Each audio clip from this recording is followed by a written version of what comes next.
Thank you, Corey. Okay, so the outline for today, we're going to go over my clinical algorithm for metastatic non-small cell lung cancer. Then we're going to talk about EGFR tyrosine kinase inhibitor resistance agents, specifically Afatinib, Cetuximab, CO1686, and AZD9291.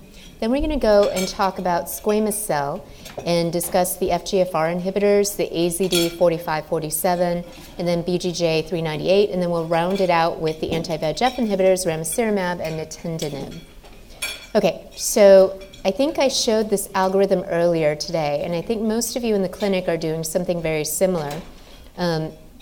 Obviously we still have a ways to go yet for squamous cell, but we are identifying many more genetic drivers in adenocarcinoma and getting the correct targeted therapies to them. But obviously resistance is one of the biggest problems, specifically when we look at the EGFR mutant population. As you all know, it's found in about 10 to 15% of all lung cancer patients. These mutations are not the same. You have the sensitive mutations to the EGFR TKIs right now, which are the deletion exon 19, the L858, and then you have the resistance mutation, the T790, that we know pretty clearly does not respond to erlotinib and gefitinib because of the binding pocket conformational change. Now, these are a table of all of the different agents that have been used to target resistant EGFR mutant patients who progress after EGFR frontline TKIs. And what we're going to go over are the ones that are very promising, the Afatinib, Cetuximab, and then the CO1686 and AZD9291. Now, this is a patient who was being evaluated in a Phase I trial of Afatinib and Cetuximab, and they showed that they had an EGFR T790 mutation. And the thought behind this was that if you use an irreversible inhibitor such as Afatinib, and you combine also downregulation of the EGFR with Cetuximab, you might get a synergistic benefit for this patient population. So they ran a Phase I trial for all T790 mutants, and they showed no DLTs at the Afatinib at 40 milligrams a day plus the Cetuximab at 250 milligram per meter squared weekly, or the 500 milligram per meter squared IV every 2 weeks. And then when they did their expansion cohort, they did the Cetuximab every 2 weeks. And the data on the first 100 patients was available, and what it basically demonstrated was that quite a few of these T790 mutants actually were able to get a response with this combination. So SWOG now has a clinical trial, and I guess unfortunately it looks like part of the slides are all cut off, so okay, they're on it. Well, this is going to be a clinical study looking at the combination of Afatinib plus Cetuximab versus Afatinib alone in our patients with EGFR mutations, and also the ones that eventually will develop T790. We'll be looking at that. And so this trial is not open yet at SWOG, but it is coming up. And it will be a Phase 2-3 trial. Can you advance the slide, please? Okay. So CO1686 is one of the novel TKIs that is currently under development. The unique thing about this is it is specifically targeted to the T790 resistance mutation. This is an oral agent. It is a covalent inhibitor of EGFR, and it apparently has minimal activity against the EGFR wild type. So you're specifically targeting the mutant population. So there were some first-in-human studies, which we'll go over in a second, but essentially the early efficacy data has been on the free base conformation at the dose of 900 milligrams BID. Advance the slide, please. So this is the ongoing Phase 1-2 trial that was just presented at ASCO this year. The key eligibility, again, was you had to have a documented activating EGFR mutation, and you had to have prior directed therapy with an EGFR inhibitor, and you had to get biopsies. And so the bottom line to this trial was they were looking at safety, and these were the different dose levels that were looked at. But when we get to the waterfall, next slide, please. When we get to the waterfall plot, you can see here that many of these patients had significant responses. Essentially, you're looking at anybody who falls below this line had a response, and each of these bars is an individual patient. By the bar coding is the different doses. Now, the interesting thing is you can see the 625 dosing as well as the 900 milligram BID dosing and even the 750 BID dosing all appeared to have significant responses. So the response rate overall was about 58%. The progression-free survival presented at ASCO showed that there was, it was still not achieved, so the estimate is over 12 months for median PFS with this agent. And these are just some examples of some patients treated with the CO1686. You can see that there is also CNS penetration. in this patient before and after. And then this is before and after, showing a nice response at 625 milligram BID. Now, the main toxicities seen in the trial are predominantly hyperglycemia. They did not, however, see the usual EGFR inhibitor toxicities of rash and diarrhea. And so, different side effect profile, you got to look for other things, but it definitely appeared to not have the things that our patients usually complain about, which is the rash and diarrhea. So, there's very promising clinical activity observed with CO1686.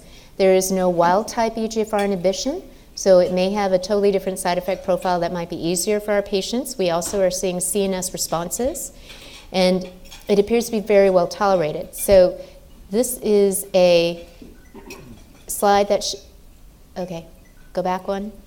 This is a slide that basically shows all the different TIGER programs. And this is the development of CO1686. You have this in your slide deck, so I'm not going to spend any time on it. AZD9291 is one of the other agents that is coming through, which also both CO1686 and AZD9291 both have FDA breakthrough designation. But 9291, this was the Phase I study with the different cohorts, with the different doses of the drugs, as well as the different populations listed below. And essentially, the bottom line was there was a significant response rate in the overall treatment population. It was approximately 53%. You can see this waterfall plot is pretty significant. Now, when we only look at the T790 population, you can see that the overall response rate was 64%, so very impressive. And again, the waterfall plot is color-coded by the different dosing. And you can see that at the 80 milligram, 160, and 240, they all appear to have significant response rates to that. And when we look at the safety summary, and again, you have these slides in your deck, the 160 and the 240 milligram dosing appeared to not have any significant grade 5 toxicity. Grade 4 appeared to be similar across the board. A little bit more grade 2 with the higher dose at 240, but certainly grade 1 was most significant in the 20 milligram dose. So we have data emerging on all of the different EGFR inhibitors that are for resistant patients to the EGFR reversible inhibitors, TKI inhibitors. Obviously, there's some different toxicity profiles you have to be aware of with these new agents. Again, the goal is to not have EGFR wild-type inhibition so you don't get the rash and diarrhea, which is the biggest plague to our patients right now. But there are some patients who get hyperglycemia with the CO1686. So you need to watch that and give them appropriately sometimes insulin or an oral diabetic agent such as metformin. 9291 has shown some interstitial lung disease, so you have to watch it. And then HM61713, which I didn't have time to go over, does have some dyspnea that's not otherwise specified of unclear etiology. Again, look out for 9291, CO1686. These have FDA breakthrough designation, so you may very well see this as being commercially available soon. Okay, so what about anti-FGFR inhibitors? So we're turning now to squamous cell carcinoma. We're going to be looking at AZD4547 as well as the BGJ398. Okay, so for squamous cell carcinoma, you generally don't give pemetrexed or bevacizumab frontline, but right now in terms of frontline therapy, you could give a platinum doublet with taxane, Abraxane, gemcitabine, vinorelbine. All of them are relatively equivalent. What's not FDA or EMEA approved, of course, are cetuximab and necitumumab. We're not going to go over that today, but it's unlikely that cetuximab will make it, and there's debate about whether or not necitumumab will make it or not. They are submitting for FDA approval based off of the Squire trial, but we'll see. You can do switch maintenance therapy with erlotinib after your 4 cycles of a platinum doublet, but certainly squamous cell needs to have better biologic agents and better targeted therapies. So lots of genetic profiling has been done in squamous cell carcinoma. One of the oncogenic drivers that we assume is an oncogenic driver that has panned out quite significantly is FGFR. And so there are patients with squamous cell that have significant gene amplification in FGFR, so the thought was we should target this and see if these patients can have some benefit. So AZD4547 is an FGFR 1 through 3 inhibitor. There were some preclinical models that demonstrated significant activity against squamous cell, and they had a Phase I trial that was completed looking at the difference in gene amplification by FISH and giving them the AZD4547 and then looking to see what the responses were. There were clearly some patients that had a response, but it didn't really pan out whether you had low gene amplification versus high gene amplification. So there probably is some other mechanism we need to identify in a better biomarker. but there were some patients that had significant responses. And you can see that here in this slide. Basically, large tumor, significant shrinkage with just about, I'd say like just 6 months of treatment. Or it was less than that, it was being about 2 months. So that is one of the agents to look out for in your squamous cell carcinoma population. They are currently developing this further in a phase II trial.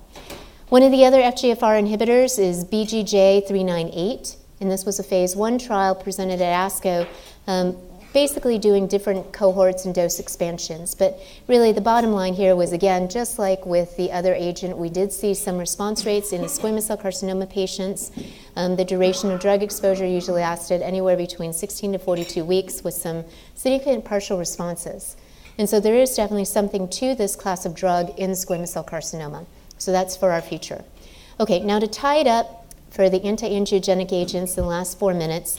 This is a table of all of the agents that have been looked at in non-small cell lung cancer, and essentially all of them failed to increase overall survival benefit in salvage non-small cell lung cancer. We don't have a biomarker yet for the anti-angiogenic agents, and so this is a general population that we're looking at. And when we look at the report card, you can see that at this table across the board, most of all these drugs do seem to benefit PFS, but when we look at prolonging OS, really just the studies that we're going to talk about today, the LUMI-Lung-1 and the REVEL trial, have been the only ones to show OS benefit in the salvage setting. So Ramucirumab is basically a IgG1 monoclonal antibody that targets VEGFR2. And in preclinical studies, it had significant benefit, and as all of you know, it's already reached FDA approval in gastric carcinoma. And so it basically is an agent that we're looking at in solid tumors. So this was the phase III trial that we'll talk about today called REVEL, and this was in stage 4. You had to have at least one platinum-based chemotherapy, and prior bevacizumab was allowed, and it could be any histology and treated brain mets. And they were randomized to docetaxel versus docetaxel plus ramucirumab. And then they received treatment until disease progression. The primary endpoint was OS. And the bottom line was there was an improvement in response rate with the ramucirumab and also disease control rate. And when we look at the progression-free survival, it favored the ramucirumab plus docetaxel. The hazard ratio 0.62, the p-value is statistically significant. And when we look across the board by the forest plot, for all subgroups, there appeared to be benefit with the ramucirumab for progression-free survival. Post-discontinuation therapy was pretty similar between the two arms, and so when we look at overall survival, again, there was a benefit with the ramucirumab plus docetaxel, a median 10.5 months versus 9.1 with the docetaxel alone, hazard ratio 0.85, and then p-value statistically significant for overall survival benefit. And when we look at subgroups, across the board for overall survival, there appeared to be benefit with the ramucirumab plus the docetaxel. In terms of toxicities, there were a slightly increased greater than or equal to grade 3 treatment-related adverse events, 79% versus 72%. And then related to study drug, it was about 31% versus 24%. And when we break it down, it predominantly was neutropenia and febrile neutropenia. So this may be a regimen you need to give growth factor support to. And then in terms of bleeding toxicities, it really was grade 1, mostly epistaxis. Okay, so REVEL met its primary endpoint of overall survival improvement. The RAM docetaxel showed statistically significant improvement in PFS and response rate compared to docetaxel alone. And this was seen for the survival benefit for PFS and OS across all the major subgroups in terms of demographics, and included squamous and non-squamous cell histologies. And so there was a slight increase in SAEs. Obviously, febrile neutropenia you do need to look at, so you might need to give growth factor support. Not too much in terms of bleeding, just nose bleeding. And then this is certainly one of the first trials in the salvage setting that have shown significant benefit in the metastatic lung cancer population. Now, what about the last drug, Nintedanib? Now, this is an oral TKI that targets VEGFR 1 through 3, as well as PDGFR alpha beta. It also targets FGFR and RET kinase.